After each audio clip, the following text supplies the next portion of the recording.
ಎಲ್ಲರಿಗೂ ನಮಸ್ಕಾರ. ಇವತ್ತಿನ ವಿಡಿಯೋದಲ್ಲಿ ರೇಷನ್ ಅಕ್ಕಿಯಿಂದ ಸಾಫ್ಟ್ ಆದ ಇಡ್ಲಿ ಹೆಂಗೆ ಮಾಡೋದಂತ ನೋಡೋಣ ಬರ್ರಿ.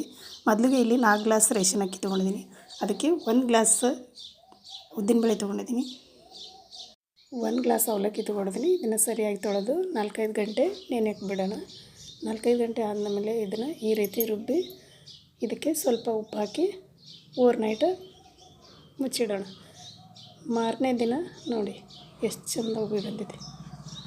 ಸರಿಯಾಗಿ ಮಿಕ್ಸ್ ಮಾಡಿ ಇದನ್ನು ಈಗ ಸ್ವಲ್ಪ ಇಡ್ಲಿ ತಟ್ಟೆಗೆ ಎಣ್ಣೆ ಹಾಕ್ಕೊಂಡು ಅದನ್ನು ಎಲ್ಲ ಕಡೆ ಹಚ್ಚಿ ಈಗ ಹಿಟ್ಟು ಹಾಕಿ ಇದನ್ನು ಇಡ್ಲಿ ತಟ್ಟೆ ಒಳಗೆ 10-15 ನಿಮಿಷ ಬೇಯಕ್ಕೆ ಬಿಡೋಣ.